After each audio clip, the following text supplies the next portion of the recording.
gravando.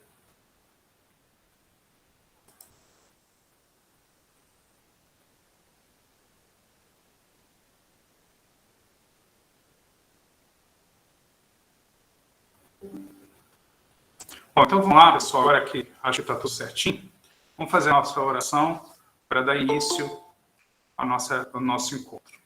Então, agradecemos a Deus nesse momento, a oportunidade que temos de estar aqui reunidos para aprender um pouco mais a respeito do atendimento fraterno, desse trabalho que nós queremos e desejamos fazer com toda firmeza, com toda a condição que nós pudermos para atender aqueles que vêm nos buscar encarnados ou desencarnados. E durante esse estudo tenhamos a facilidade do raciocínio, a tranquilidade das perguntas, a necessária reflexão entre nós, sobretudo que esses ensinos possam ficar dentro de nós, norteando as nossas vidas, não só dentro do centro espírita, mas principalmente na vida comum. E assim, agradecidos que somos à espiritualidade, a Jesus e a Deus, nós iniciamos a nossa aula do curso de atendimento fraterno dessa noite. Graças a Deus. Bom, pessoal, imagino que vocês estão me ouvindo bem aí, né? Podem só me dar um retorno para eu ver se melhorou a transmissão? Alguém pode falar alguma coisa? Tudo ok. Estou ouvindo bem. Então tá bom. Então vamos lá. Bom, perfeito. A gente, então, terminou, né, na semana passada o capítulo 5. A gente está chegando na reta final aí do nosso curso, né? Eu não posso afirmar, mas acho que a aula de hoje, talvez mais uma de teoria e a última de prática, a gente encerra esse ciclo, né? Então, hoje nós vamos entrar num capítulo que a gente está titulando aqui de dicas importantes, né? Então, nós falamos sobre o atendimento fraterno em si, nós falamos sobre aqueles que são atendidos, os atendentes, falamos da organização do ambiente, falamos do realizar o atendimento, falamos dos tratamentos, e agora nós vamos ver algumas dicas importantes na condução do atendimento fraterno. Mas, eu tinha separado aqui, antes da gente começar, eu trouxe para frente aquele estudo de caso que eu deixei, né, na aula retrasada, sem ser semana passada, a outra. Vocês estão lembrados do caso lá? Alguém quer fazer um resumo do caso, para a gente poder se situar, e depois a gente falar um pouquinho sobre o caso em si? E aí? Eu posso fazer, Bira, o resumo. Posso fazer? Bira? Está me ouvindo? Então, vamos lá, fala aí. Por favor, tá difícil a conexão aqui, mas eu estou te ouvindo. Bom, desculpe. O que eu lembro o que ocorreu foi assim, que era um casal que eles se casaram, tinha uma menina, a esposa tinha uma menina, e com o passar do tempo, era tudo bem, e com o passar do tempo, ele acabou, um dia a esposa ficou trabalhando até mais tarde, e a menina acabou indo ficar próximo dele, e acabaram não chegando a manter uma relação, mas sim ter um contato físico, não é isso? E não chegando às vias de fato. Eu estou falando assim do meu jeito de falar, não exatamente como você colocou, tá? Não chegar, então, às vias de fato. E o que está acontecendo, o que está ocorrendo é que ele está sentindo que ele está apaixonado pela menina e está com receio de manter um ato sexual realmente, porque ele está se sentindo apaixonado pela menina, né? Vou colocar menina, né? Eu não sei a idade lá, mas pela garota, né? Então, a situação é o fato dele estar se apaixonando pela menina e já terem novamente tido tiveram, né, novos contatos, e agora ele está achando que eles vão acabar chegando às vias de fato. Então, esse é o problema. E esse problema me deu a ideia de falar assim... Eu não... Fala, Bira. Bira? Pode falar, Su, pode terminar. Esse problema me deu a ideia de falar assim, não quero fazer mais atendimento fraterno, eu não me sinto capacitada para uma coisa desse tipo. Primeiro momento, eu tive uma raiva muito grande dele, porque ele, por ser um homem adulto, casado com a mãe da menina, e me deu uma raiva muito grande. Eu estou sendo sincera com você, tá? Com vocês, né? Estou sendo sincera, estou abrindo meu coração. No primeiro momento, foi uma raiva muito, muito grande. Aí, fechei minha cabeça, falei, não quero mais pensar nisso. Aí, depois, com mais um dia, tal, falei, não, vamos ver. Se ele está procurando um atendimento fraterno, é porque ele está precisando de ajuda. Então, como ajudar? Essa é uma resposta que eu não sei. É complicado demais, é um fato muito delicado, né? É muito delicado para mim, eu não sei se eu tenho a capacidade, Bira, de fazer esse atendimento. Logicamente, iria ouvi-lo, iria não fazer a cara de espanto, né? Não mudar o tipo da minha fisionomia, aquilo que a gente fala da cara de espanto, né? Não ficar ali mudando a cara, mas eu não sei realmente como lidar com um assunto desse, Bira. Eu estou sendo sincera. É aquilo que você disse, pode acontecer. Eu sei que nós vamos ter que ouvi-lo, eu sei que nós vamos ter que dar um atendimento, mas como começar isso, eu não sei, não saberia te falar hoje, não saberia te falar. Vocês estão me ouvindo bem? Estão me ouvindo Agora, bem? Sim. Foi isso, Tá. Bira. Tá bom, tá ótimo. A Kátia levantou a mão, pode falar, Kátia. Depois, só queria, antes de passar para a Kátia, eu não tenho certeza, mas eu acho que na minha fala é uma menina de 14 anos, né? Eu não tenho certeza.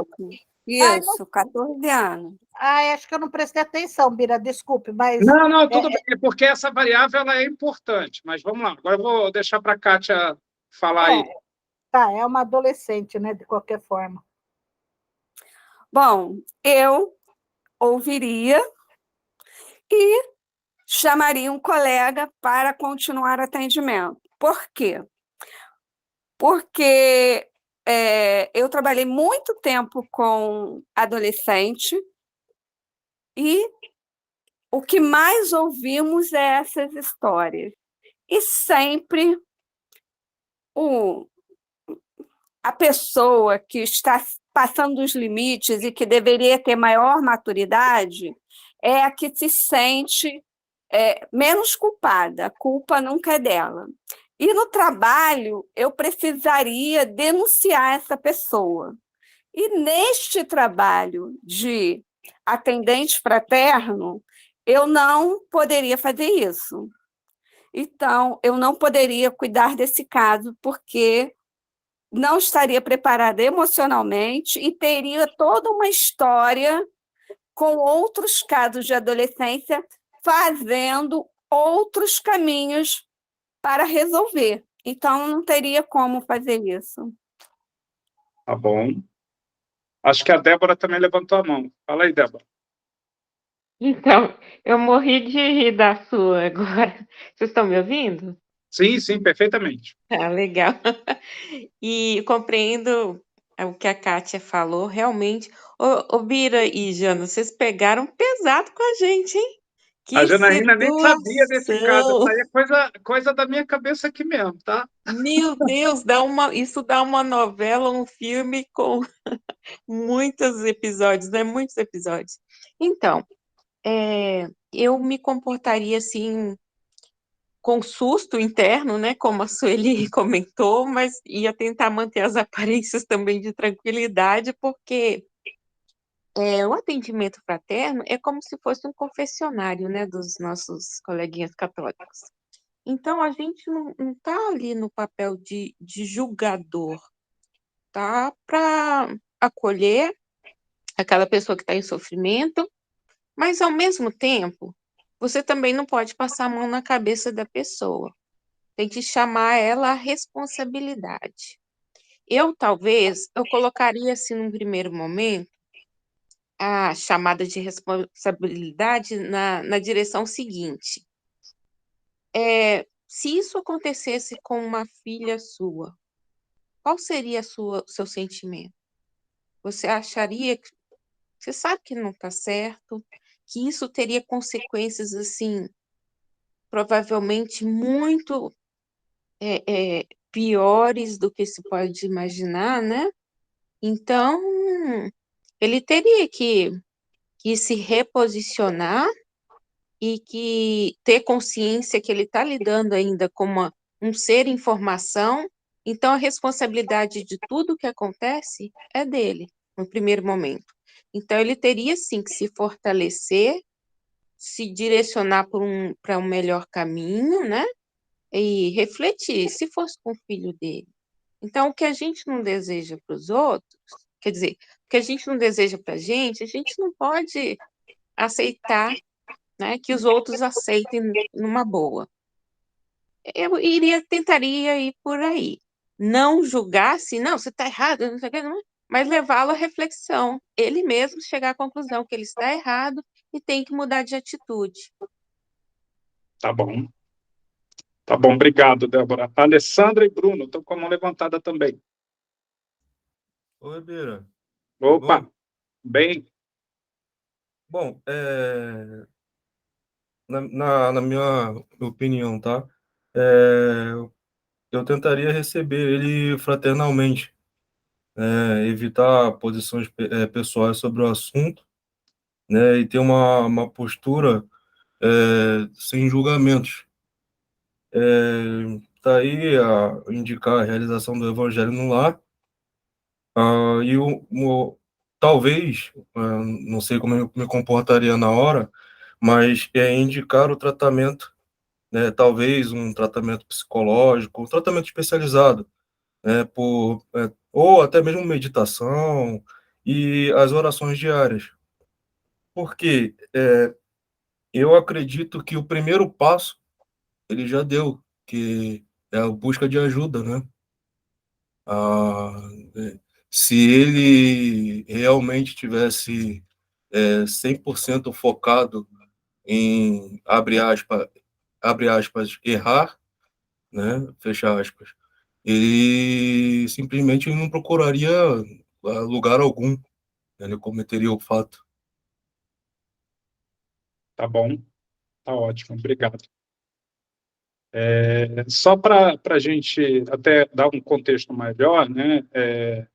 Isso nunca aconteceu, tá, gente? Eu nunca passei por nada nem próximo disso, nunca. Nenhum tipo de atendimento fraterno que alguém tenha confessado qualquer tipo de situação sequer próxima dessa. Mas eu trouxe esse estudo de caso para a gente ter um choque, né? E pelo visto eu consegui fazer isso, né? A Sueli falou, pô, depois de uma dessa eu não me sinto nem preparado para um atendimento, para ser um atendente fraterno. Na verdade, gente, pode acontecer? Pode acontecer. É um caso extremo aqui, e foi assim, meio intuição, né? Naquele dia me deu vontade de puxar algo mais forte e saiu isso, né? Para a gente refletir a respeito das coisas que podem acontecer, né? Mas nunca aconteceu nada nem próximo disso. Aliás, em nenhum atendimento fraterno, nunca ninguém falou nenhum crime para mim, ou de qualquer tipo, né? Então, assim, é raro, provavelmente vai ser muito raro, até porque como a gente não tem um posicionamento de confidencialidade, como é no caso de um atendimento psicológico, e mesmo, né, todo o sigilo que gira em torno, por exemplo, das confissões feitas aos padres na Igreja Católica, que além da lei dos homens, tem também uma lei católica apostólica romana que impede né? O padre, o sacerdote de qualquer nível de abrir isso, né? Não, isso não é muito divulgado em outro tipo de religião, né? Então, é realmente um caso extremado para a gente discutir junto, para a gente falar junto e ver, tá, é extremo, provavelmente isso nunca vai acontecer, ninguém vai confessar um crime de maior proporção conosco, mas e se acontecer, como é que a gente estaria preparado? Acho que a Adriana levantou a mão. Fala aí, Adri. Eu queria. Eu já soube de alguma coisa parecida, não quero expor aqui, né, mas alguma coisa parecida, de abuso sexual, com 9 anos de idade, e quando eu soube pelo lado masculino, né, e quando eu soube, eu fiquei com cara de ué, né, não fiz nada, na verdade eu falei, sério? Me conta. E aí a pessoa foi contando, né, e foi se abrindo, e foi se abrindo, e foi se abrindo, até que eu soube de todos os detalhes. E aí a minha pergunta, no meu caso, eu soube de todos os detalhes e eu acabei comunicando a família da menina sobre o acontecido para que pudesse ser tomado para que pudesse evitar novos acontecimentos. E no final tudo se desenrolou muito bem, né?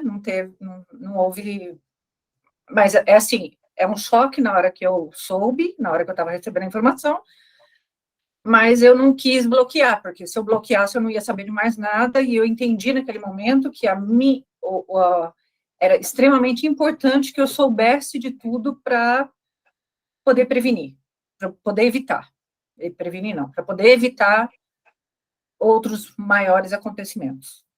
Então, a minha pergunta nesse caso, desse exemplo que você deu, eu não sei se eu ficaria tão assustada, ou tão enojada, ou tão qualquer coisa, mas do mesmo jeito que a gente pede para a pessoa se abrir, e eu falo que para mim é como uma entrevista, né? Entrevista de emprego, a gente vai, faz uma pergunta, a pessoa vai respondendo, aí você vai fazendo uma outra, ela se enforca sozinha, né? Às vezes ela não sabe o que ela está falando, ela vai se enforcando. E é mais ou menos isso que eu fiz, no meu caso, né? Que ela foi meio que se enforcando e foi contando tudo. Então, eu me tornei a pessoa confiável para eles, porque não era um só, eram mais de um, né? E então, assim, eu acho que eu não sei como eu reagiria, né? Hoje, né? Uma situação talvez fosse diferente, não sei, mas a pergunta a gente não pode realmente levar casos como esse para frente, para uma polícia ou para realmente, eu entendo o atendimento fraterno, mas existem situações onde, né, casos como, né, um abuso tão grande, acho que tem que haver uma discussão interna, mas a pergunta a gente não vai passar isso para frente, a gente não passaria isso nunca para frente? Vamos lá, eu vou guardar a resposta um pouquinho, tá? Porque eu quero ouvir outras pessoas. Daqui a pouco eu te respondo, tá, Adri? Não vou fugir da resposta. Eu quero ouvir outras pessoas também. A Alessandra e Bruno levantou a mão de novo ou é da outra vez ainda? Não, de novo, Obira, só para que tem uma pegadinha aí, como você falou, de 14 anos completos, não configura crime. Não configura crime. O crime em si, de violência, seria só para 14 anos incompletos. Talvez a gente esteja... eu não sei, eu respeito a opinião de todos, mas não é crime propriamente dito. Eu acredito que não caberia nenhuma denúncia policial em termos de denúncia, em termos legais. Mas, enfim, abrir isso talvez para um conselho tutelar, seria possível, mas assim, separando uma coisa, né? Separando o que é atendimento fraterno e trazendo uma informação, só tô trazendo informação, tá? Não, é perfeito. E a idade, eu trouxe essa idade propositadamente. Você já fez o link que eu queria, que era com a lei, mas vou guardar também um pouquinho. A Sueli levantou a mão de novo. Fala aí, Su. Eu simplificaria tudo. Eu falaria só um minutinho, vou chamar o Bira. Não conta com isso, não. Estou brincando, Bira, mas é assim, é muito complicado, porque a gente está dentro de uma casa espírita.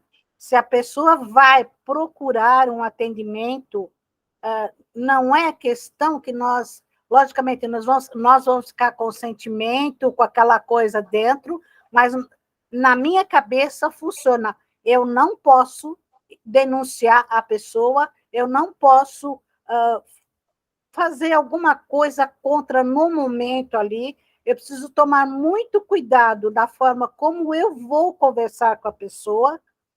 Precisa ter muita, sabe, muita sabedoria no momento, precisa ser muito perspicaz para não deixar transparecer assim que você ficou com raiva ou ficou magoada ou não. É uma coisa exatamente muito difícil. Nós temos que ouvir. Se a pessoa está ali, ela está ali porque ela tem necessidade de colocar para fora por alguém. Ela está confiando em que, vamos dizer, na nossa casa, na casa espírita. Então, se a gente fizer alguma coisinha, ela some. Então, nós precisamos tomar muito cuidado com relação a isso. Eu sei que o momento é um momento de explodir, dar aquela na raiva, dar o negócio, mas não pode ser feito isso. E não sei como a gente começaria a conversar, não sei, estou sendo sincera, eu encaminharia realmente para um psicólogo, encaminharia para sei lá, para conversar com mais uma pessoa, se fosse o caso, não sei, acho que mais uma pessoa não caberia aí, mas eu precisaria tomar muito cuidado, muito cuidado com as minhas palavras e as minhas atitudes ali. Não sei como começaria, estou sendo sincera, não sei. Por isso que eu chamaria o Bira. Tá bom. Não, mas vamos lá. A Débora também levantou a mão, deixa a Débora terminar de falar, e eu vou falar um pouquinho, até vou pedir depois a ajuda da Jana, mas eu vou fazer uma introdução aqui. Débora?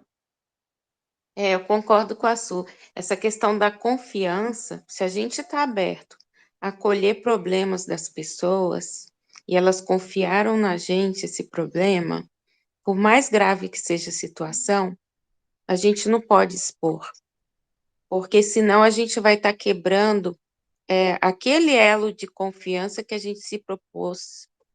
E, igual, por exemplo, vou pegar só um outro caso para tornar mais difícil a nossa situação.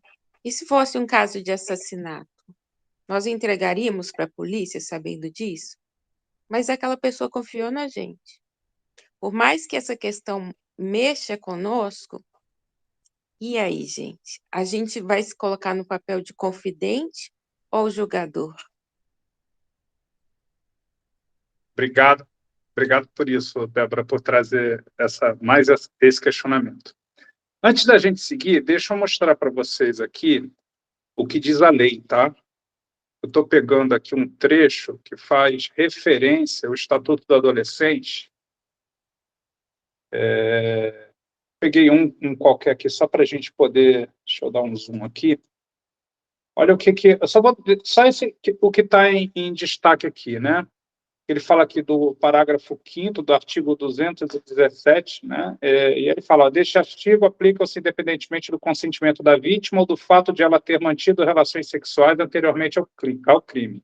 Agora entra o que diz respeito ao nosso cenário aqui. Assim, igualmente, preceitua que o crime de estupro de vulnerável se configura com a conjunção carnal ou prática de ato libidinoso com menor de 14 anos, sendo irrelevante eventual consentimento da vítima para a prática do ato. sua experiência sexual anterior ou a existência de relacionamento amoroso com o agente. Então, de 14 anos para baixo, né, quer dizer, abaixo de 14 anos, então foi o que o Bruno trouxe, 14 anos completo já não configura. Opa, entrou uma propaganda aqui. É que fecha essa propaganda. Eu tenho que esperar 5 segundos para fechar aqui. Bom, enfim, não configura crime, né? Não é considerado, na verdade, estupro de incapaz quando... Aí a propaganda não sai aqui. Quando já tem 14 anos completo. Foi por isso que, inclusive, eu coloquei essa idade como sendo uma idade de referência ali, né? Então, do ponto de vista de lei, né, de envolvimento da justiça, a gente está olhando aqui que não é configurado estupro de vulnerável.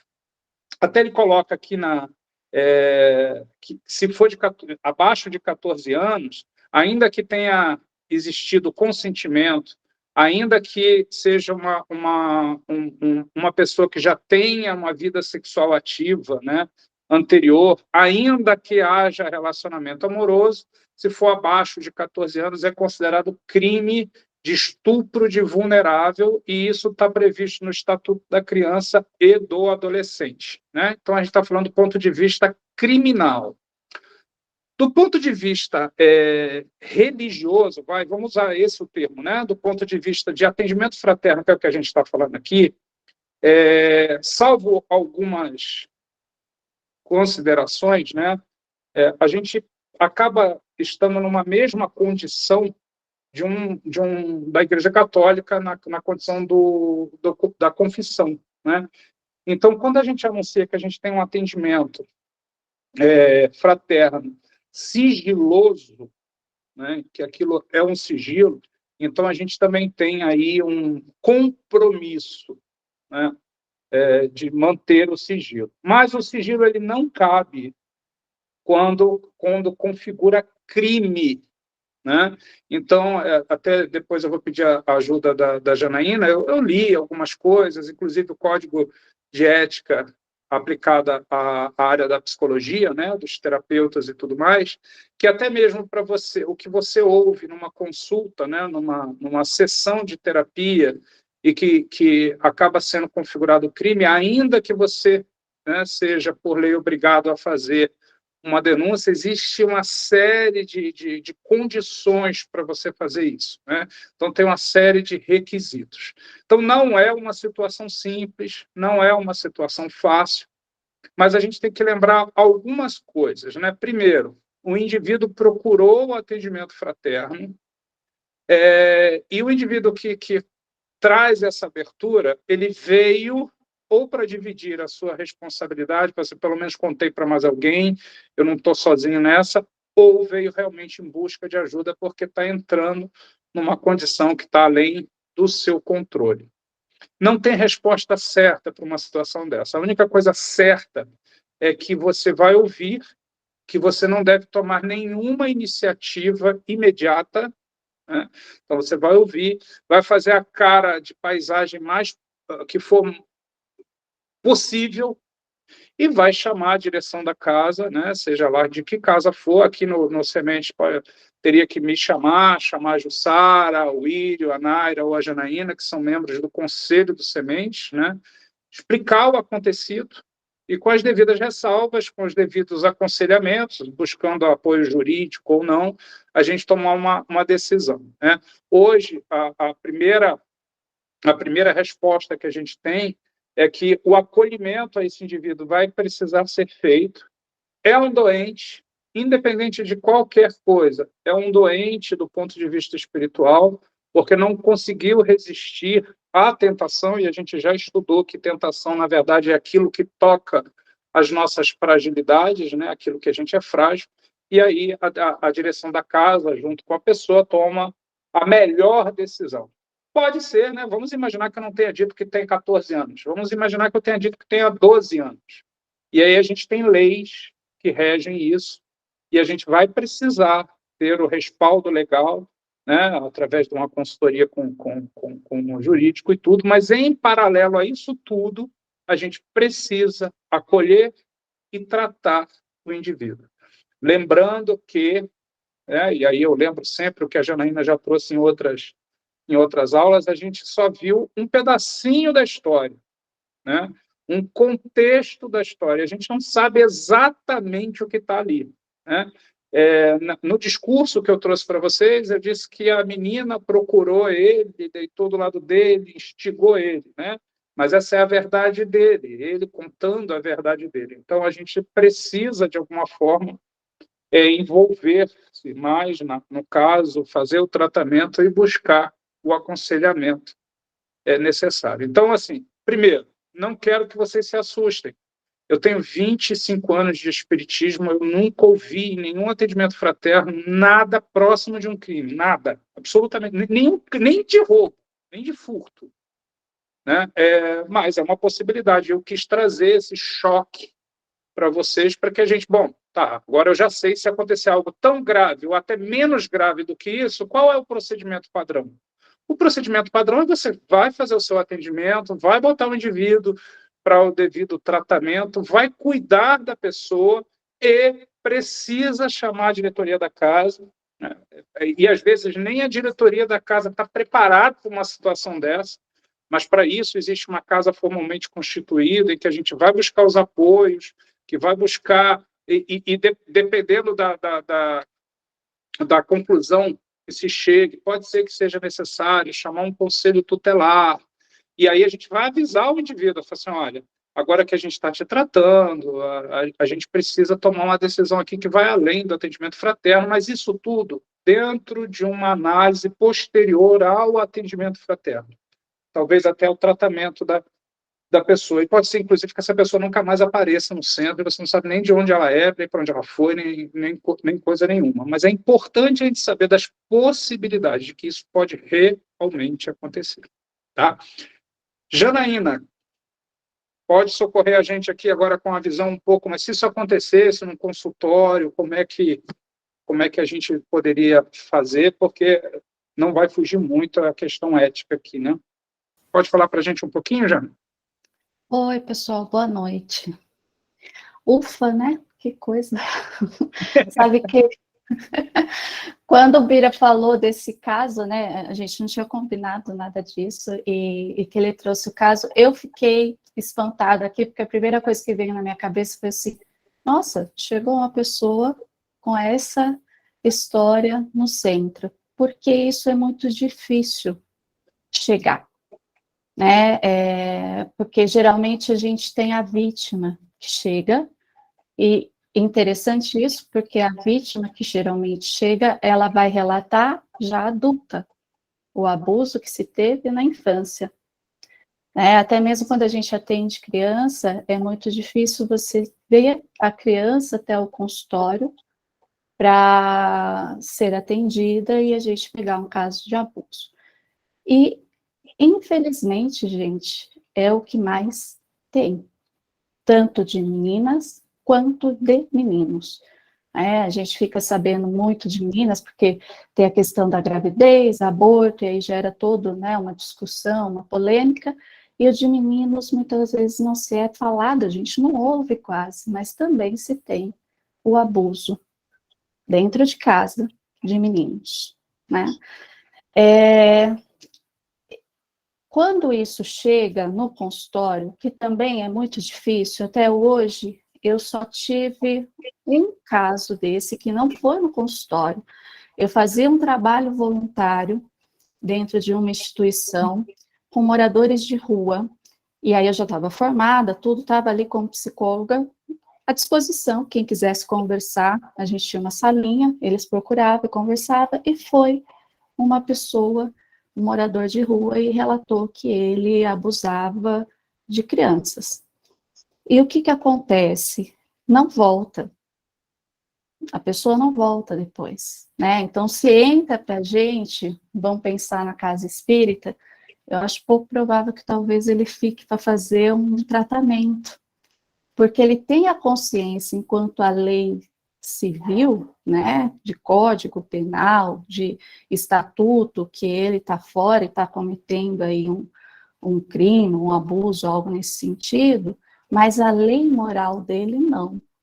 Né? Na lei moral dele, ele está fazendo porque tá bom, a outra, né, a menina também quer, então ele acaba vindo, se chegar a vir, eu acho pouco provável que ele frequente.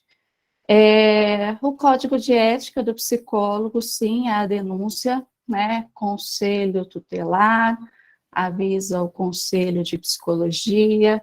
Conselho de Psicologia tem uma junta lá de advogados para poder, né, acompanhar o profissional nessas denúncias, mas nós, enquanto profissionais, também nos questionamos muito. Se a gente fala de um conselho tutelar, o conselho tutelar é formado geralmente por voluntários, depende de cada cidade, como que isso é feito, a eleição e tudo mais, e geralmente não são pessoas que têm um amparo muito profissional, né?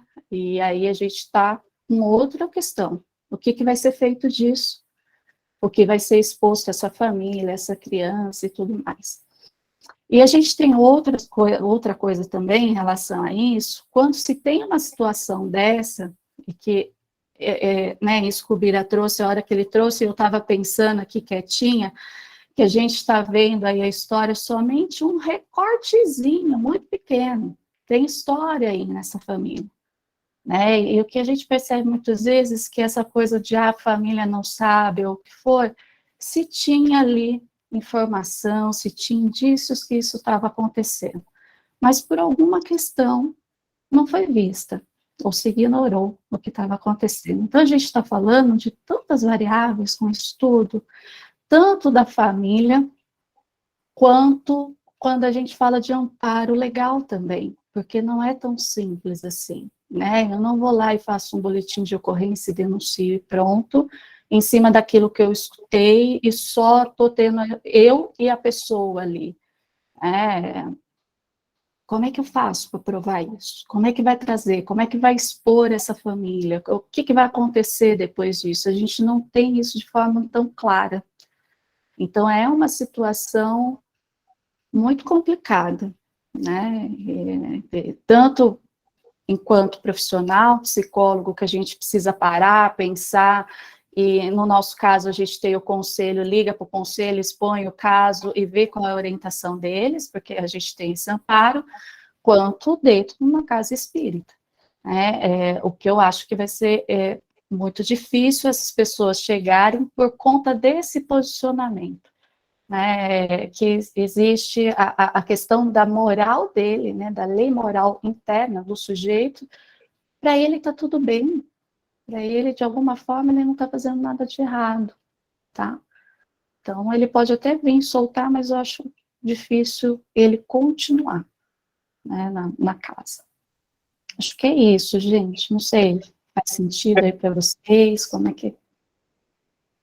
Eu acho que até para arrematar, gente, é um caso improvável, né? Algo que, como a própria Janaína falou, até em consultório, isso é raro, e quando acontece de um jeito muito, muito específico, mas eu precisei trazer algum caso de choque para a gente poder analisar. O que tem que ficar para a gente é o seguinte: termino o atendimento e vou procurar ajuda na direção da casa, na coordenação dos trabalhos. Não tome nenhuma atitude num momento, né? Não leve a culpa contigo por ter ouvido aquilo e não ter feito, entre aspas, nada, né? Porque, na verdade, tem todo um cenário, a Janaína trouxe algumas reflexões aqui, né? Que dificilmente a família não tem um indício, né, de que algo está acontecendo, e que dificilmente o indivíduo se expõe, porque sabe que quando envolve menor de idade, quando envolve sexo, né, quando envolve isso, existe um apelo emocional muito grande, as leis são extremamente duras e também as reações são extremamente duras, né? Então, se a gente for olhar para a lei, e ainda que esse indivíduo seja preso por isso, ele sabe que, mesmo dentro de um presídio, dentro de uma cela, ele vai sofrer consequências que vão além da lei de Deus, né? Além da lei dos homens, né? Que vão muitas vezes ser vítimas de outras tantas violências. Então, é o que a Janaína falou, é improvável que alguém chegue a comentar ou a trazer para um atendimento fraterno isso. Mas em caso de algo daí para baixo, né, que eu acho que aqui a gente pegou um caso bem ruim, né, está falando de menor de idade, de envolvendo sexo com alguém de confiança e tudo mais, daí para menos a gente já sabe que o comportamento termina o atendimento fraterno, segue, obviamente é um caso de tratamento complexo, né, de desobsessão com atendimento espiritual, passa, e se esse indivíduo retornar já é um bom sinal, e trazer para a diretoria da casa para a gente avaliar em conjunto, assim como os psicólogos têm o Conselho Regional de Psicologia, as casas têm individualmente, provavelmente, seus apoios jurídicos, mas também tem a União das Sociedades Espíritas, que dá esse suporte, a própria Federação Espírita, que também tem uma junta de advogados, mas o que tem que ficar claro para a gente é que não carregue o piano sozinho, né? E que não considere que, se nada for feito, entre aspas, né, na prática ou na lei, que você, então, está se omitindo e que você tem corresponsabilidade. Não, você está ali ouvindo, né, e lembrando das palavras de Jesus, do atire a primeira pedra, aquele que nunca errou, né, mas é um menor de idade. Bom, a responsabilidade não tem que ficar nas suas costas, existem outros dispositivos, outros apoios que a gente vai usar. Então, fica nosso recado aqui. Acho que a Catinha levantou a mão de novo. Fala aí, Cátia. Então, não tem, juridicamente, não tem, né? Mas quando eu estava trabalhando, uma psicóloga fez um trabalho com todos da instituição e ela falou do estrupo emocional, do estrupo moral em que se leva e que vai se desencadeando até o final, até levar ao físico, né? Mas tudo bem, eu passaria para você no caso. Mas eu, ouvindo a sua fala aí, eu lembrei que você pode ter o seu objetivo em mandar esse caso punk foi ver quem é que quer ser atendente fraterno e quem não quer de verdade. Foi esse, pode dizer. Não foi. Foi mais mesmo para provocar um choque e até para tirar essa preocupação. Então eu não posso ser atendente fraterno, se acontecer um negócio desse, eu vou querer voar no pescoço do cara, eu mesmo vou querer bater nele. Não, como se portar em casos desses.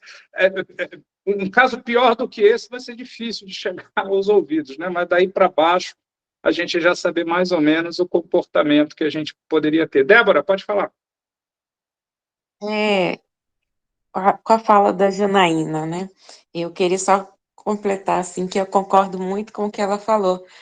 Provavelmente a pessoa que vai fazer essa revelação, ela não volta, até para evitar os olhares de... Ela vai saber, toda vez que ela voltar para a casa espírita, ela vai ter contato com aquela pessoa que ela contou tudo, será? Duvido. E outra coisa também, eu estava pensando aqui, e no caso da vítima, se a vítima nos procurar dizendo que foi abusada por alguém, ou seja, houve um crime, a vítima de 14 anos, houve um crime. Qual que deve ser nosso comportamento perante essa situação? Porque muitas vezes a vítima, ela não vai querer denunciar por medo, porque foi ameaçada. Então, acho que seria legal a gente discutir também, no caso da vítima, qual que seria a nossa conduta. Provavelmente é também levar, né, o caso para a direção da casa espírita, mas o que dizer para essa vítima? Muito, muito bem lembrado, Débora. Eu vou deixar, então, aqui como dever de casa a gente pensar para a próxima, se em vez do padrasto, né, que trouxe essa confissão e pediu essa ajuda, se fosse a enteada.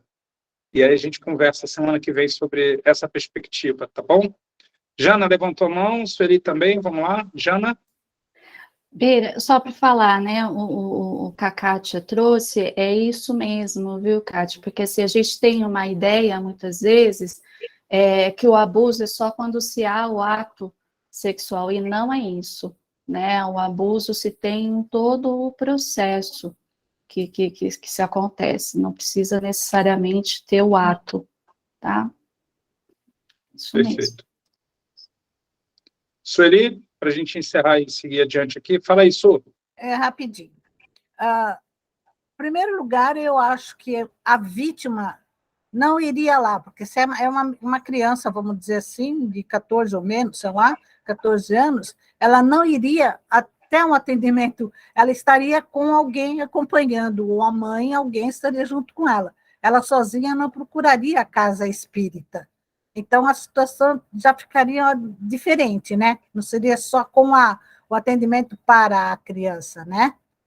E outra coisa, eu fiquei feliz, eu falei que ia buscar você, não vou carregar o piano sozinha, não. Você está junto.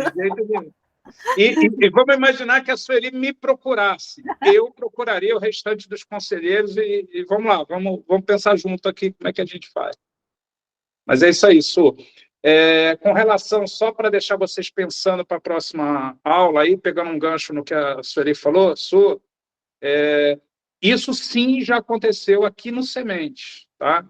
Da família trazer um menor para fazer o atendimento fraterno, e o menor pedir para falar com a gente sozinho, e a família ficou do lado de fora, o que não é recomendável que a família participe, mas a própria família abriu mão e o menor entrou e falou comigo, conversou comigo, não foi nada nem perto disso daqui, eram conflitos de adolescência e coisas do tipo, visões de espíritos, não era espiritual, mas pode acontecer sim, de vir acompanhado, normalmente vem acompanhado, e de na hora do atendimento o jovenzinho entrar para conversar sozinho, porque a própria família incentiva, não, vai lá falar com ele, porque sabe que o jovem está passando por alguma coisa que talvez com a mãe, com o pai não se abra, mas com a outra pessoa se abra, então pode ocorrer sim. Não é recomendado, né? Mas pode acontecer. E aí a gente vai ver, inclusive, que tem algumas dicas quando for atender menor de idade. Mas pode acontecer. Então vamos guardar isso daqui, semana que vem a gente fala, se fosse a enteada que viesse, né? Imagina que a mãe foi no centro espírita, levou junto a filha e para um atendimento fraterno, a mãe ficou do lado de fora e a filha foi e narrou tudo isso que o padrasto narrou na visão dele, a enteada narrando na visão dela. E aí a gente conversa semana que vem. Mas vamos continuar aqui, porque a gente vai agora falar sobre algumas dicas importantes e algumas vão ajudar a gente até nesse tema mesmo, né? Então vamos lá. Algumas dicas importantes no atendimento fraterno. Não prometer curas, nem estabelecer certezas absolutas. Nunca diga que a pessoa vai ser curada por fazer o tratamento. Nunca diga que as pessoas vão melhorar fazendo o tratamento. O que a gente vai dizer, o tratamento tem a finalidade de te ajudar. Né? Depende de você, depende do merecimento, da sua fé, da sua vontade, mas jamais prometer curas, nem estabelecer certezas absolutas. Né? Fugir de promessas miraculosas, que nem sempre vão acontecer. Você vem tomar o passe de sexta-feira, que esse seu tumorzinho vai desaparecer. Ou temos casos de pessoas que dizem, não, evitem, né, porque isso gera expectativa, pode agravar a situação da pessoa, e inclusive a pessoa pode achar que não precisa mais de tratamento médico. Então, a gente não deve fomentar esse tipo, né, de expectativa. É necessário sempre lembrar que o melhor ocorre de acordo com o esforço de cada um, contando com a misericórdia de Deus. Então, tem que haver merecimento, tem que haver fé, tem que haver vontade, é o tripé de uma mudança que vai além do interior. Né? E que, sim, Deus pode, por misericórdia, através do passe, da magnetização, fazer alguma intervenção, mas a gente não deve falar ou prometer esse tipo de coisa. O atendimento fraterno não é um confessionário. Por quê? Qual é a diferença entre uma confissão que se faz ao padre, né, e um diálogo fraterno com o atendente fraterno? É isso que a gente vai ver aqui. Ó. O atendimento fraterno é um encontro no qual se atende aquele que tem qualquer tipo de carência, evitando-se que faça colocações de dificuldades íntimas que podem levar a constrangimentos. Então, a gente, na hora do atendimento fraterno, a gente tenta fazer com que o discurso da pessoa entre em aspectos mais íntimos. A gente não precisa saber detalhes daquilo que a pessoa está passando, né? A gente pode ter uma ideia. E quando a pessoa começar a querer detalhar muito, a gente pode fazer pequenas intervenções, falar assim, não, nem precisa entrar no detalhe, eu já entendi o que está acontecendo, até para evitar o constrangimento. Não use frases ou palavras que possam ser interpretadas, e aqui é a diferença entre o confessionário e o atendimento fraterno, como seus pecados foram perdoados, ou o que passou, passou. Isso inibe a atitude de reforma interior que cabe unicamente ao atendido. Quando você entra, a pessoa te conta alguma coisa, e você diz, não se preocupa, Deus já te perdoou, o que passou, passou, você isenta o indivíduo de qualquer consequência ou responsabilidade por aquilo que fez. Né? Veio uma entidade divina, né? E você está dizendo que essa entidade divina ignora, ou vai passar a ignorar, ou vai te perdoar daquilo que você fez. Isso não é uma coisa boa. No confessionário, né? Quando a gente fala, sobretudo, daquilo que acontece quando você faz a confissão com o padre, com o sacerdote, ao final, ele realmente, em nome de Deus, te perdoa, te passa ali uma Ave Maria, um Pai Nosso, algum outro tipo de penitência, e a princípio você está perdoado de tudo que você fez. E a gente sabe que essa não é a verdade. A verdade é que está lá no Evangelho segundo o Espiritismo, que toda e qualquer infração à lei de Deus, por menor que seja, haverá de ter consequências. E para que o indivíduo possa se reformar, mudar os seus comportamentos e não repetir os atos que o levaram a errar, ele precisa ter a reflexão daquilo que ele fez, né? E, obviamente, até se perdoar, mas jamais achar que o que fez, o que passou, passou. Não. O que passou, de fato, passou, mas tem que ter deixado algum aprendizado, alguma mudança de comportamento, se chegou a tal ponto de te incomodar, a ponto de você levar isso para um atendimento fraterno. Né? Claro que é importante manter a esperança e a confiança, mas sem falsas afirmativas. Né? Você também não vai dizer, olha, agora se prepara, na próxima encarnação você vai pagar isso tudo que você fez. Não é também para esse lado, mas jamais dá aquela impressão de que o que ele fez, né, foi apagado da história dele porque ele fez um atendimento fraterno, tomou um passe. Né? Não é esse o objetivo. Jana, você quer seguir aqui com esse slide? Oi, posso seguir, sim. Você pode colocar todos, porque ele está demorando um pouquinho para eu ver, aí eu já vou ler. Não é psicoterapia, nem um atendimento médico, então isso a gente já vem falando, né, até mesmo desde o comecinho do curso. O objetivo do atendimento fraterno é ouvir, trazer reflexões baseadas em Jesus, promover a esperança e o consolo. É inadmissível indicar remédios, nem mesmo analgésico, nem fitoterápico, nem homeopático, nenhuma recomendação. Remédios só podem ser prescritos por médico. Aí a gente tem uma coisa assim, quando a gente recomenda alguma coisa, entra um pouco naquilo que a gente falou lá atrás, né, da questão da orientação, a gente assume uma responsabilidade daquilo, não só se der certo ou se não der certo, mas também se tem algum tipo de alergia, que foi o que a gente falou na semana passada, ou alguma coisa nesse sentido. Então, a gente não está neste lugar, né, de ter esse tipo de orientação ou recomendação. Até mesmo isso é para nos proteger, né, é para servir também para nós de nos proteger, para que a gente não entre aí em algo que não é da nossa responsabilidade, né. Pode passar. Vai demorar um pouquinho, que a minha conexão está lenta, tá? Tá bom. Oi. Tô.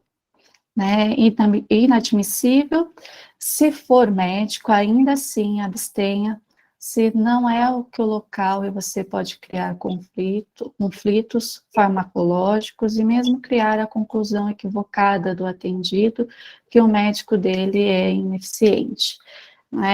Então, mesmo que a gente tenha aí a nossa profissão, E aí a gente está falando do médico aqui, porque a gente está ligando logo com um tratamento, ajuda e tudo mais, mas pode ser qualquer outra, né? Às vezes você pode estar aí como, você tem a profissão sua como advogado, e a pessoa está passando, sei lá, vamos pensar aqui por uma questão de separação com a esposa ou com o esposo, e aí tem alguma questão jurídica, onde você pode entrar com uma orientação, mas mesmo assim ali não é o momento, né, e a gente não está nesse papel, então a gente poder deslocar um pouquinho isso, né, que você pode até oferecer o seu atendimento, né, voluntário, de forma gratuita, mas num outro momento, que não seja no atendimento fraterno, né.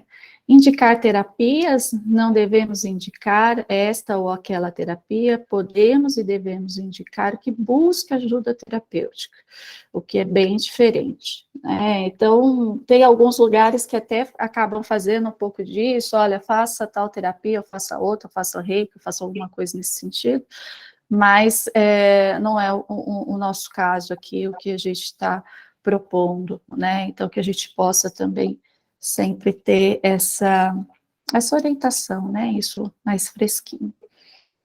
Indicar especialistas. Não devemos indicar esta ou aquela especialidade médica. Imagine uma pessoa que chega em um centro espírita e, do nada, o atendente te diz para procurar um cardiologista.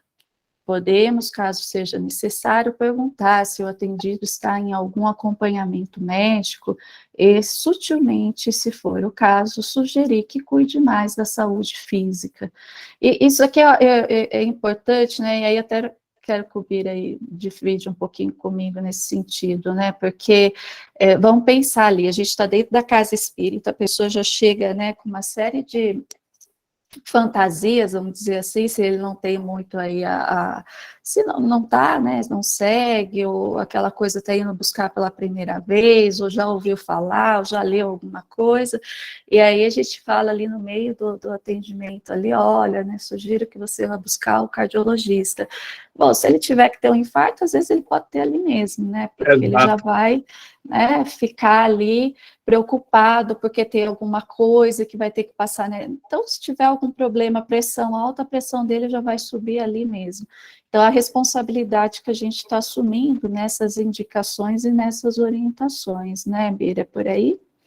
É por aí, e digo mais, né, eu complemento, né, mesmo sem falar, mas imagina que você está aplicando passe, né, no indivíduo, e por algum motivo você fica mais tempo num determinado centro de força, lá no cardíaco, né, no coração, ou no estômago, e dentro da fantasia da pessoa, e pode até ser que o passista tenha recebido essa intuição, ela vai dizer, eu não devo estar bem do coração, porque o passista ficou com a mão trêmula na altura do coração, demorou mais na altura do coração. Então, assim, são pequenas coisas, né, que a gente tem que evitar para o bem da pessoa, ainda que você seja intuído a isso. Na hora do passo, por exemplo, passa mais rápido, mas jamais comentar com quem quer que seja, com o atendido, olha, aqui um espírito veio na reunião de desobsessão e falou que você precisa ir num gastro. Né? Não dá, não pode. Né? A gente não pode fazer isso. Isso cria desespero na pessoa. Muito bem lembrado aí, Jana. Pois é, né? Senão fica igual a minha experiência lá na outra casa espírita, que eu fiquei com um olho no peixe e outro no gato, lá tentando saber o que estava acontecendo, né? Mas é por conta disso, a cabeça da gente vai longe, né? E vai rápido, ela vai longe e rápido. Tem uma frase que é perigosíssima. Imagina a Janaína chega aqui no centro, e eu viro para a Janaína e falo, Janaína, você está bem? Ela diz para mim, não, estou bem. Mas você está bem mesmo? Pronto, já não está mais bem, ainda que ela estivesse bem. Porque tem toda uma questão, né, de sugestão, né, de sugestabilidade, que o ser humano é levado, ainda mais num ambiente religioso, né? Então, ainda que você sinta alguma coisa, fuja dessas perguntinhas que, de um modo geral, você está doido para falar que sentiu uma intuição, mas você fica... Se a minha primeira pergunta, né, Janaína, você está se sentindo bem? Ela dissesse que não, aí eu derramava, né? Falava, não, eu tô achando que você precisa de um passe, de um tratamento. Mas quando ela disse que estava bem, e a minha intuição parece dizer o contrário, eu insisto, você está bem mesmo? Você passou o dia bem? Eu vou cavar. No final, a Janina vai virar para mim e vai dizer, pô, sabe, pensando bem, acho que eu não estou bem, não. Eu Pois espirrei, é. Eu já espirrei. saio pensando um monte de coisa já vou sair ali já imaginando que está vendo alguma coisa, já pensou, né? Você está vendo, tropiquei na hora que eu saí dos sementes. Bom, estava certo lá, a pessoa está me falando se eu estou bem, já não estou, tem alguma coisa aqui comigo que eu não estou, né? Ainda eu não escuto, eu não vejo nada disso, então você imagina, né? A cabeça vai longe. Tem que tomar muito cuidado com essas pequeninas coisas, né? Vou Pois passar é. adiante aqui. Tá. Opa, desculpa, passei demais.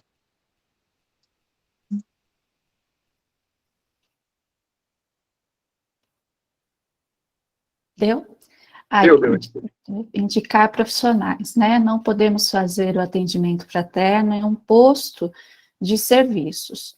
Qualquer coisa que um atendente indique pode significar um peso grande na decisão do atendido. Não indique pessoas, empresas, clínicas, alimentos, etc. Isso é um pouco que a gente está falando, né? Mas eu acho que essa questão do indicar, até porque também, né, Bira, a gente vai começar a ter profissionais que vai começar a procurar a casa espírita para ser indicado, né, para esses tipos de serviço. A hora que a gente vê isso vai acabar virando um comércio, né, e não realmente um atendimento. Então, esse cuidado. Às vezes a gente está fazendo a maior boa intenção, né? Eu conheço alguém que faz um trabalho, que é uma pessoa assim, olha aquilo, mas a gente precisa ter esse cuidado, porque senão a gente acaba, né, transformando aí o local em uma outra coisa que não é um centro espírita, tá? Perfeito. Bom, aqui continuando, pessoal, a gente vai ver aqui, não aceite presentes ou pagamentos. Então, aqui a gente precisa tomar alguns cuidados. É necessário evitar qualquer tipo de pagamento. E quando a gente fala é necessário evitar qualquer tipo de pagamento, a gente não está falando de dinheiro somente, né? O atendimento fraterno deve seguir a regra do dar de graça o que de graça recebemos, né? Nenhum atendente fraterno está ali dando o que é seu exclusivamente, né? Tem toda uma condição energética do ambiente, tem toda uma intuição da equipe espiritual, né? O evangelho como base de tudo, então nada é nosso, né? A gente está sendo uma mera ferramenta. Aqui tem alguns cuidados, é muito comum, por gratidão, e na maioria das vezes com muito carinho, a gente não está falando que as pessoas estão subornando, não, às vezes é gratidão mesmo, é muito carinho que o atendido traga um presente. Um arranjo de flores, um bibelô, um chaveiro, uma coisa qualquer só para demonstrar realmente, eu fui em tal lugar, eu vi isso aqui, achei que era a sua cara e trouxe, né? A nossa primeira, nossa primeira ação deve ser tentar recusar, mas eu falo com alguma experiência disso, às vezes é difícil de recusar. Se a gente não conseguir, o que a gente faz? O que o Chico fazia. Diga que vai direcionar o serviço social da casa, que assim vai ser usado para quem mais precisa. Deixe à disposição da casa, né, uma plantinha, um arranjo de flores, pode ficar enfeitando, né, as mesas da casa e não tem problema nenhum, porque você não está dando nada seu, o trabalho é de Jesus e dos bons espíritos, né? Então, por que isso é importante, gente? Porque quando uma pessoa traz alguma coisa e isso começa a virar uma espécie de frequência, né? Um traz, o outro traz, outro traz, outro traz, quando vê, cria uma barreira para aquele que não pode trazer, porque se sente até envergonhado, poxa, todo mundo leva alguma coisa, eu não consigo levar não, né? Então, vamos evitar esse tipo de coisa. Se a pessoa perguntar e insistir, olha, tem as campanhas de arrecadar alimentos, traga alimentos e a gente vai distribuir para quem precisa, né? A ração e a gente distribui para os animais que precisam, né? Vou dar um exemplo que aconteceu ontem. Ontem, o último filhotinho da Mariazinha foi adotado. E o casal porque queria trazer alguma coisa para a gente aqui, porque soube que a gente fazer um trabalho com os animais e tudo, e aí, como insistiu muito, eu falei, não, então traz um pacote de ração e a gente vai destinar esse pacote de ração para os gatinhos da rua que vêm comer aqui, né? Não é para uso próprio, né? É para atender os mais necessitados. Então, se a pessoa insistir muito, volta para os serviços da casa, né? É diferente de você ganhar um chaveiro, de você ganhar um presente e você levar, né? E não deixar ou não doar para casa. Em hipótese alguma, aceite doações financeiras. Em hipótese alguma, nesses casos, peça para procurar tesouraria ou qualquer dirigente da casa, e se a pessoa ainda assim quiser fazer muita doação de recursos financeiros, vai fazer para a casa, e não para o Bira, não para a Naira, né? Isso é importante. Ainda que sejamos pessoas honestas, a gente tem que tomar muito cuidado com aquilo que parece, né? Tem uma regra do ponto de vista ético, né? E a gente não está falando de uma ética focada em espiritismo, né? Mas de uma ética geral. Tudo aquilo que pode parecer antiético ou ilegal deve ser evitado, ainda que não seja antiético e nem seja ilegal, mas que pode parecer ser. Então, se pode parecer antiético e se pode parecer ilegal, então evite, né? Porque isso pode causar mais dano do que ajuda, né? Então, doação financeira em hipótese alguma. Não dê opiniões pessoais, né? Essa é outra regrinha, que é outra dica importante. Os atendimentos devem basear-se na orientação espírita e no Evangelho de Jesus, e não na nossa opinião. Nós vivemos uma época de opiniões. Tem um monte de gente que tem opinião sobre a vacina do Covid, tem um monte de gente que tem opinião sobre o aquecimento global, tem um monte de gente que tem opinião sobre a coisa A, sobre a coisa B. Opinião não está baseada em estudos científicos, né? Opinião está baseada naquilo que eu acho, né? E dentro de um atendimento fraterno não se tem opinião, a gente tem reflexões baseadas no Evangelho de Jesus. As mensagens de Jesus já são de superior qualidade, a gente não precisa colocar a nossa parte nisso, né? A gente vê as mensagens de Jesus, vê as obras de Chico Xavier, Emmanuel, André Luiz, elas já são mais do que suficientes para dar base para a gente promover reflexão do que trazer a nossa opinião.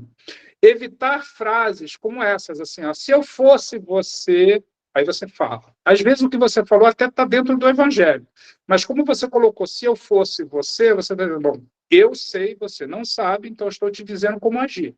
Já aconteceu comigo, e eu fiz assim, não, isso não pode acontecer, a gente não vai dar referências pessoais. Tive um amigo que passou bem por isso quando fez tal coisa. Então, eu tenho um amigo que passou por uma situação parecida com a sua e pintou a casa de amarelo e a vida melhorou. Né? Não existe isso, né?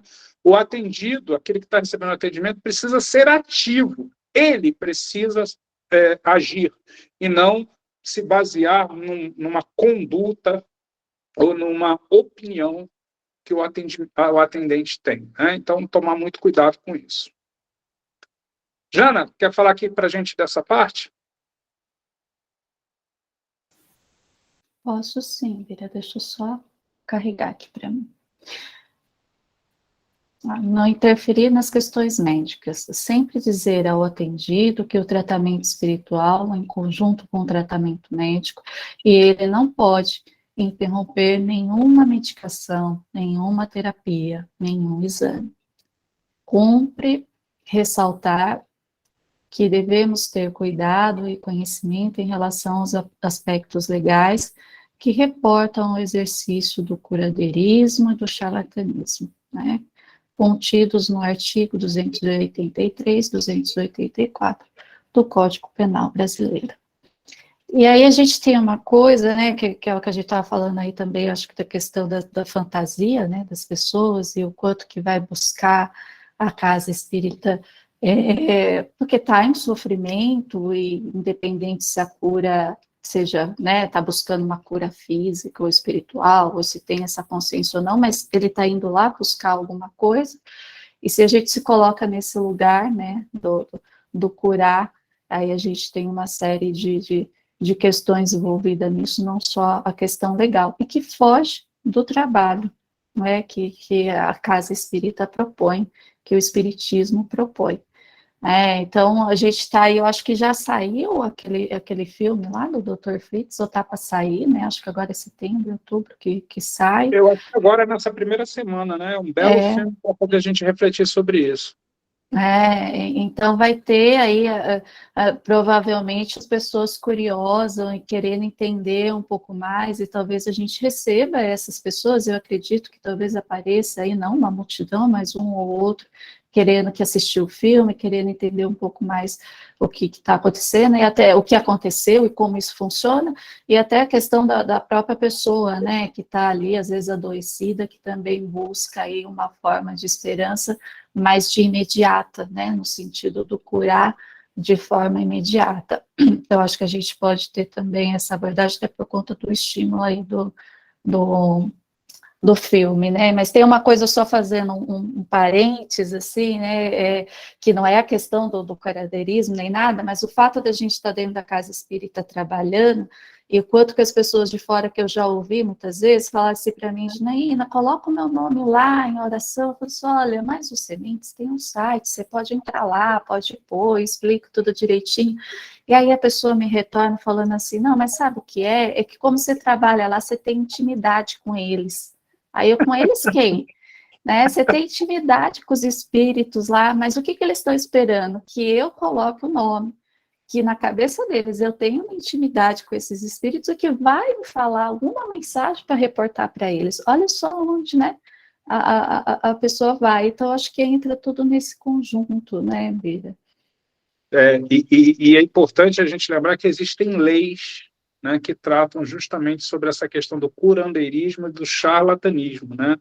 Então, na hora que você assume o papel de curandeiro, né, ou de uso indevido de indicação de medicamentos ou de intervenções físicas, né, e o filme vai relatar algumas coisas disso, a gente cai, né, no desrespeito a uma lei que nos leva a um exercício de curandeirismo ou charlatanismo que é sem cunho científico, né, e sem tomar os devidos cuidados. Então, a gente não indica nenhum tipo de tratamento médico, né? Até o termo de tratamento espiritual é um termo que a gente não deveria usar, né? Deveria ser assistência espiritual e não atendimento, porque atendimento remete a questões mais profissionais, mas assim, o coloquial deixou isso na mente, né? E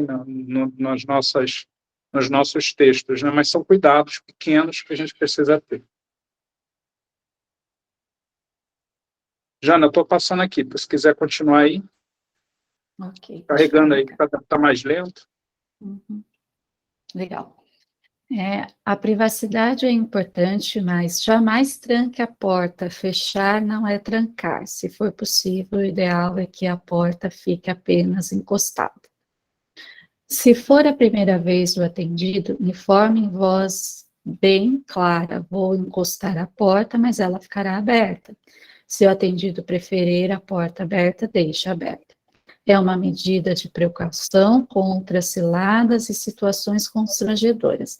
Gente, isso daqui parece ser coisa banal, assim, mas é coisa que, por exemplo, a gente usa essa regrinha no consultório, na clínica, né? A não ser que você tenha o consultório seu particular, e aí, não, mas na clínica a gente encosta a porta, e se tem aí, né, algum paciente que tem alguma questão que é um pouco mais violenta, a gente avisa a secretária, e aí a qualquer coisa que ela escuta, ela vai interromper, ela vai bater na porta, ela vai entrar e vai interromper.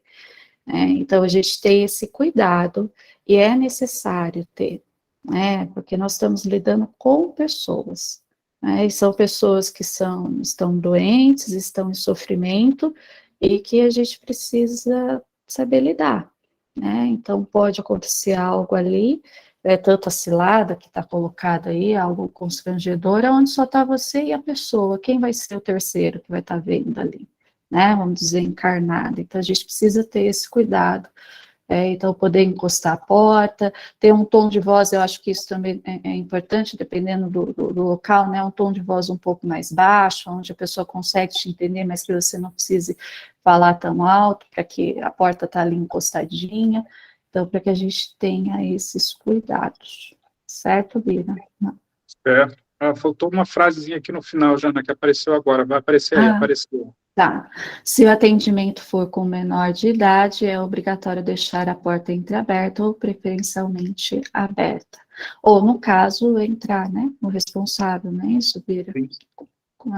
Esse é o item que eu até ia fazer link lá com o nosso caso lá, né? Então, se o menor for motivado a entrar sozinho pelos próprios pais, ou quiser entrar sozinho, essa regra ela tem que ser seguida. Fica entreaberta.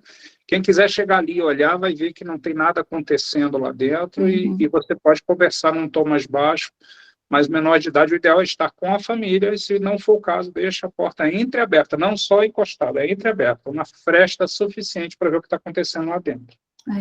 E aí tem uma coisa que é só a hora que a Sueli falou, né, na questão do caso lá, do menor e tudo mais, de não ir buscar, a minha nada tá mudando um pouco, viu, gente? Eu recebi, já tem um tempinho, né, foi antes da pandemia, uma menina de 12 anos, e quando é menor de idade, a gente faz a primeira entrevista, né, que a gente chama com os pais, mas geralmente quem vai é a mãe.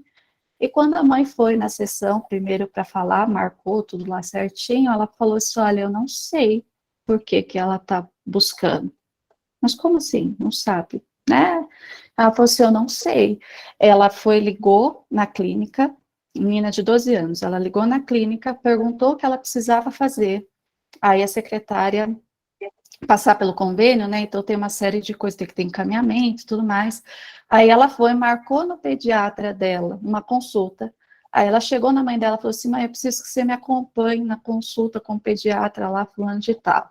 Aí a mãe foi, acompanhou, aí chegou lá, ela falou assim, olha, eu quero encaminhamento para o psicólogo, porque eu quero passar no psicólogo. Quando ela volta com a mãe com o encaminhamento, a sessão já estava marcada lá na clínica, e ela foi junto com a mãe, ela falou assim, não, está marcada, tal dia, tal horário, eu quero passar no psicólogo. E aí a mãe sentou na minha frente e falou assim, olha, eu não sei por que ela está vindo.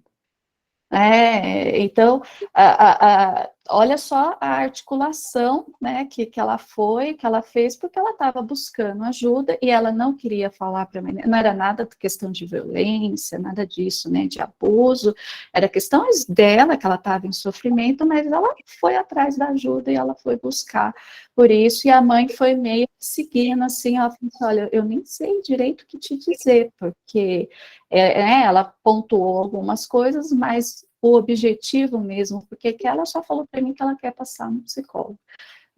Já tive um outro menino de 10 anos que eu não precisava de nenhum recurso lúdico com ele falava dos sentimentos dele, e ele colocava no celular música clássica, bem baixinho, na sessão.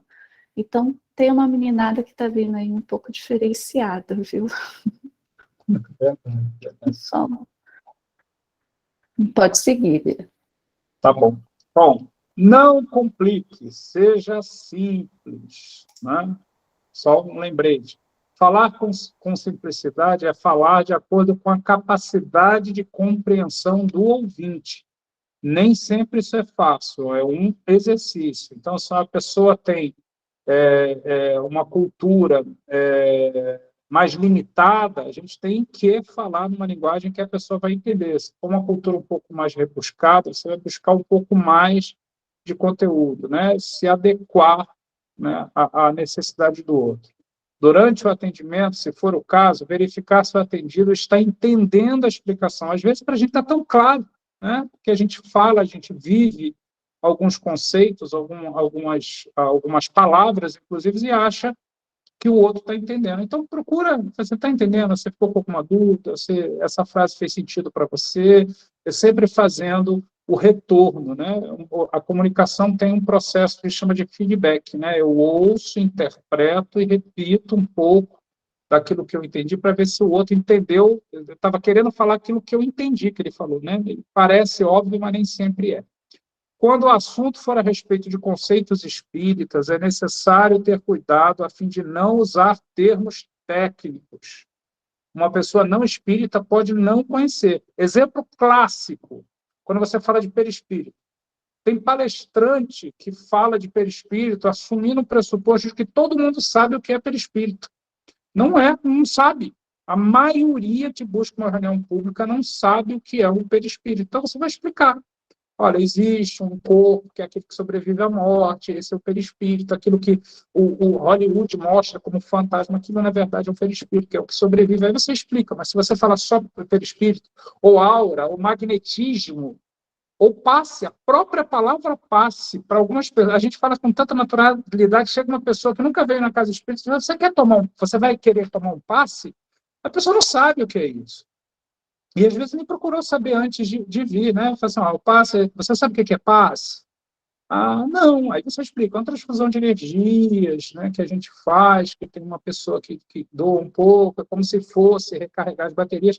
São coisas que a gente pressupõe que o outro saiba. A obsessão, a palavra em si é uma palavra arcaica, uma palavra velha. A palavra obsessão é uma palavra velha. Ela é muito comum no círculo espírita, mas ela não é uma palavra convencional. Então, você precisa explicar, né, o que é obsessão, né, para a pessoa. Então, tem que tomar muito cuidado. Não complique, seja simples. Até mesmo o termo encarnação e reencarnação pode ser confuso para a pessoa. A gente também pressupõe que o outro saiba, né? Então, você explica. Né? Assim, reencarnar, a gente tem mais de uma vida, a gente morre e vive várias vezes. Esse é um termo que, hoje em dia, até por conta de filmes, novelas e tudo, é um termo que está bem mais divulgado. Mas não podemos assumir a premissa de que o outro sabe do que a gente está falando. Se focarmos na simplicidade de Jesus, iremos ter grandes chances de nos fazer entendidos. Jesus era muito simples, ele explicava as coisas de um jeito muito simples e profundo. Então, vamos tomar cuidado para a gente não querer se mostrar mais intelectualizado, né, usando palavras difíceis, né? Vamos tomar cuidado, né? Evite o português rebuscado demais, ou informal demais, ou até chulo demais. Então, não vamos usar, por exemplo, o olvidar. É um verbo que eu acho que só o Espiritismo usa hoje em dia, né? Porque em algumas mensagens de Emmanuel tem esse verbo olvidar, que na verdade é esquecer. Então, para que eu vou usar olvidar se esquecer diz muito mais do que olvidar? Não falar esquecer, né? Ou nem chulo demais, também não usar gíria demais, porque o outro pode não se sentir confortável com isso. Palavrões são inadmissíveis, mesmo aqueles que já fazem parte do contexto comum. Existem palavrões que viraram conteúdo comum, né? Que estão presentes em qualquer conversa de amigos, ou até mesmo em reportagens e documentários, mas, para a gente, palavrão de espécie alguma, né? Porque o outro se fere com muita facilidade, né? Então, tem que tomar esses cuidados. A gente está chegando ao final, mas eu acho que está faltando só esse slide aqui. Deixa eu ver. Não, ainda falta um pouquinho mais. Eu vou parar aqui, para a gente não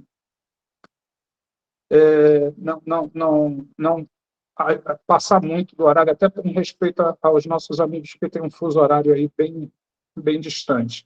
O que eu queria combinar com vocês, pessoal? Eu vou passar para vocês no grupo, além do material, eu vou passar um documento contendo, que eu estou chamando aqui de guia rápido, né? Um resuminho daquelas aulas que a gente falou, da aula passada, que a gente falou de tratamento padrão, como é que eu indico, né, para o atendimento espiritual de sexta-feira. Então, eu vou passar esse documento e vou passar também alguns estudos de caso, né, algumas situações não tão complexas como essa desse padastro com a enteada, mas aí eu vou passar lá, por exemplo, um estudo de caso A. Que tipo de tratamento você indicaria para esse tipo de situação, né? E eu gostaria que vocês tentassem fazer isso para a gente visitar na próxima aula, né? Para a gente começar a ir fechando esses nossos estudos de caso, esses nossos entendimentos, que eu acho que a gente deve ter só mais 2 aulas, efetivamente, a próxima e mais uma. Então, eu queria aproveitar isso. E depois a gente eu vou fazer também uma planilha para que vocês preencham aqueles que querem trabalhar no atendimento fraterno. Lembrando que o atendimento fraterno pode ser feito online. Então, a gente sabe que tem pessoas aqui que estão distantes fisicamente de Barueri, mas vocês podem trabalhar no atendimento fraterno de forma online. Então, vou passar uma planilha que vocês vão se cadastrar como quem deseja trabalhar. Lembrando que fazer o curso não é suficiente. Colocar o nome na planilha também não. A gente vai submeter esses nomes à apreciação da coordenação doutrinária aqui do Semente, e a gente vai avaliar cada nome e ver como que a gente vai conduzir isso. Tá? Então, eu vou passar algumas coisinhas para vocês ao longo da semana. Lu, levantou a mão? Oi, Bira. Na verdade, é só para compartilhar uma reflexão, assim, que foi o que ficou muito para mim hoje, de tudo que você e a Jana falaram, né? Do tamanho da responsabilidade. Então, assim, acho que a gente precisa realmente pensar muito, né? Se a gente tem disponibilidade mesmo para o atendimento, porque não é só, eu fiquei pensando aqui, né, não é só uma questão de sentar e ouvir o outro, porque isso já é uma coisa muito grande, mas na medida em que as pessoas sabem que você é uma referência ali para atendimento fraterno, você é muito observado, né, então, assim, aquilo que você fala, como você vai olhar para as pessoas quando você falou essa questão, assim, de, tá tudo bem? Tá tudo bem mesmo? A maneira como se faz isso, assim, é claro que é muito, assim, vem muito do imaginário das pessoas, né, e que a gente não tem controle, mas aquilo que a gente pode amenizar, a gente tem que ficar realmente muito atento. Eu lembrei da minha experiência em recursos humanos, que não tem a ver com isso, mas que a gente acaba assumindo um papel. Eu lembro de uma vez eu ter falado com uma pessoa, preciso falar com você. A pessoa ficou apavorada, né? E depois foi falar comigo, nunca fale isso comigo, por favor, você é do RH. Né? Então, assim, porque investe no papel, né? E era uma bobagem, assim, não tinha nem nada a ver com a empresa, né? Eu queria falar com a pessoa, de pessoa para pessoa, não tinha nada a ver com o trabalho. E eu acho que esse cuidado, né, a gente precisa ter, assim, ao extremo, no atendimento com pessoas, inclusive, que estão fragilizadas. Lá era uma empresa, né, mas no caso do atendimento fraterno, as pessoas, inclusive, estão fragilizadas, né, esperando uma resposta, sei lá, um milagre, e a gente acaba estando ali assumindo um papel de ajuda, mas a gente não está investido de milagre nenhum, né? É mais isso, eu fiquei pensando muito nisso. Muito bom, muito bom. É uma excelente reflexão, e isso parece tolice, mas já aconteceu também comigo, de eu virar para uma pessoa e falar, preciso falar contigo, aqui no Semente, né? E depois esqueci, né? Não falei com a pessoa me mandou um WhatsApp, estou preocupado, o que foi? Está querendo falar comigo, você soube de alguma coisa, sabe? E aí cria, né? Foi o espírito que falou, falei, não, e era alguma coisa muito boba, era tipo pedir para ler uma mensagem numa reunião, alguma coisa assim, ler para mim uma mensagem de abertura dessas aqui, era alguma coisa bem, bem boba, mas como eu falei, eu preciso muito falar com você, já criou uma expectativa, ai meu Deus do céu, um espírito, ou estou obsidiado, eu preciso de tratamento, ou fiz alguma coisa errada, e começa, né, a criar um pânico, né, vigiar muito, né, esse teu lembrete é bom, Lu. Mas, de novo, gente, aqui no objetivo, a Janaína sabe, e a gente já, quando a gente se propôs a montar esse conteúdo, eu e Janaína conversamos e chegamos à conclusão, tem que ser um conteúdo profundo, porque existem vários cursinhos de atendimento fraterno em que o foco é meramente a postura, e o como, né, como fazer a conversa em si, mas a gente quis mostrar que tem muito mais por trás disso, mas não para assustar, é o contrário, é para dar conteúdo para que a gente possa poxa, eu diante de tudo isso que eu vi aqui, dificilmente serei surpreendido com algo que de alguma forma a gente não tenha comentado, e diante de determinadas situações eu vou conseguir me comportar de um jeito melhor. Então esse é o objetivo, por isso que a gente fez esse conteúdo tão profundo aqui. Eu confesso que eu até imaginava que fosse menor, né, mas o conteúdo está bom, não vou encolher, para o próximo curso vai continuar desse tamanho mesmo, porque aqui a gente está vendo coisas que vão ajudar a gente, no mínimo na vida cotidiana, que dirá no atendimento fraterno. Né? Bom, pessoal, vou encerrar aqui, fazendo a oração. Semana que vem a gente está junto aí, para continuar o conteúdo. Então, vamos agradecendo a Deus por essa oportunidade, agradecendo aos benfeitores espirituais que certamente nos intuem, nos inspiram, porque nós estamos aqui não só lendo o conteúdo, não só ouvindo palestra, a gente está participando com dúvidas, com reflexões, com ponderações, e isso faz com que cada coisa que a gente está lendo e estudando aqui fique fixo na nossa mente. Em algum momento isso vai ser útil, tenho certeza, ainda que não seja no trabalho de atendimento fraterno, que seja na nossa vida cotidiana, e só temos a agradecer, porque nenhum desses conteúdos foi criado por nós. Nós apenas juntamos vários conteúdos, todos eles muito embasados naquilo que a doutrina espírita tem, já preparado através de Chico Xavier e dos espíritos que por ele vieram, do próprio Kardec, e de cientistas que durante anos na humanidade trouxeram documentações e informações que nos permitiram gerar tamanho conteúdo. Obrigado. Obrigado aos bons espíritos, obrigado àqueles que se dedicaram a esse estudo. E assim, nós encerramos mais uma aula de hoje, na certeza de que estamos no caminho do bem, no caminho de melhorar quem somos. Que tenhamos todos uma noite de muita paz e de muita tranquilidade. Obrigado, pessoal. Boa noite a todos vocês. Boa noite. Boa noite. Boa noite, muito obrigada. Boa noite. Boa noite a todos.